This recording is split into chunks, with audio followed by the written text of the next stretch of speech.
अस्सलामुअलैकुम। Welcome to my channel Chauhan can teach. मेरा नाम है हसन और हमारे आज के कुछ बेसिक से टॉपिक्स हैं जिसमें करंट और उसका effect, electron theory, voltage and resistance शामिल हैं। सबसे पहले हम बात करते हैं करंट के बारे में। करंट किसी भी कंडक्टिंग मटेरियल, ऐसा कोई भी मटेरियल जिसमें से इलेक्ट्रिसिटी पास हो सके, कोई भी ऐसा मटेरियल उसमें इलेक्ट्रॉन की हरकत को, जिसको इंग्लिश में मोशन कहते हैं, उसको करंट कहते हैं। करंट को जो हम मेजर करते हैं वो एम्पेयर में करते हैं।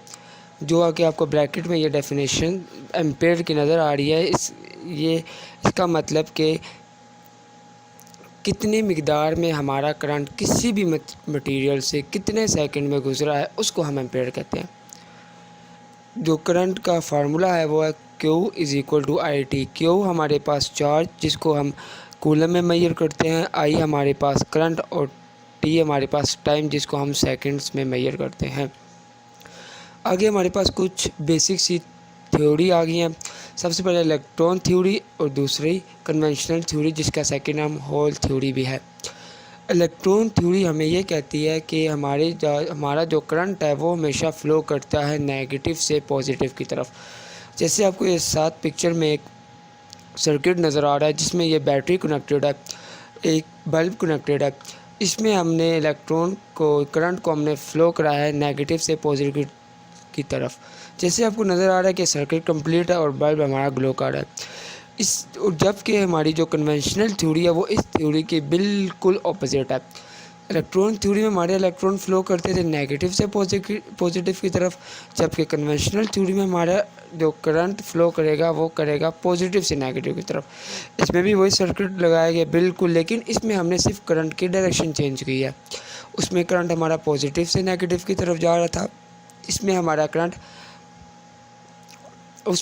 नेगेटिव से पॉजिटिव की तरफ जाता है, इसमें हमारा करंट पॉजिटिव से नेगेटिव की तरफ जा रहा है और बल्ब हमारा ग्लो कर रहा है, सर्किट कंप्लीट है।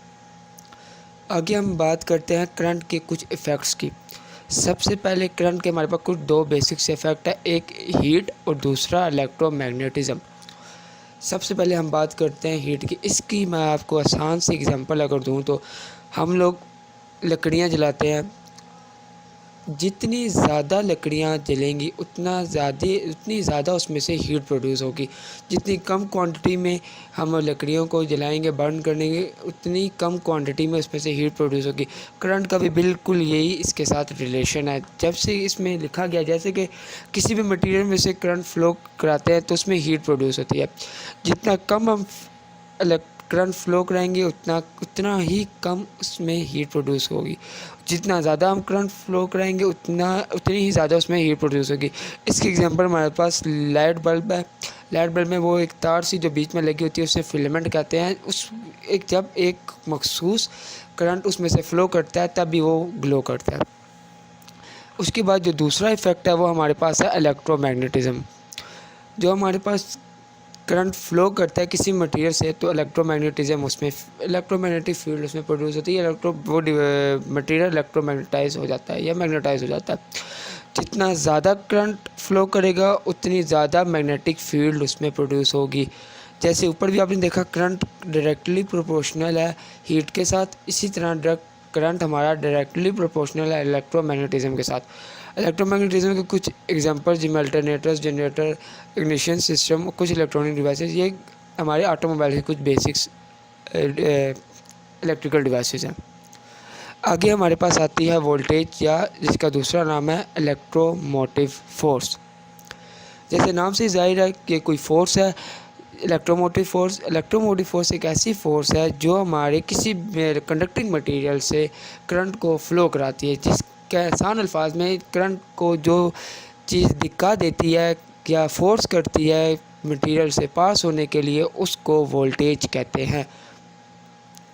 इसका भी वही करंट के साथ डायरेक्टली रिलेशन है। जितना ज़्यादा वोल्टेज होगी उतना ज़्यादा करंट प्रोड्यूस होगा, उतना ज़्यादा करंट फ्लो करेगा। जितनी कम वोल्टेज होगी उतना कम ही वोल्टेज उससे फ्लो करेगा। वोल्टेज को हम जो मेजर करते हैं इसकी यूनिट है हमारे पास वोल्ट्स है, वोल्ट मीटर ऐसी डिवाइस है जो हम किसी भी सर्किट में लगा के उस सर्किट की वोल्टेज या इलेक्ट्रोमोटिव फोर्स को मेजर कर सकते हैं। उसके बाद आती है रेजिस्टेंस। इसकी भी मैं आपको एक आसान सी एग्जांपल दूँ। आपने एक पानी का पाइप लगाया होता है गार्डनिंग के लिए, या पानी का पाइप आप लगाते हैं नॉर्मल।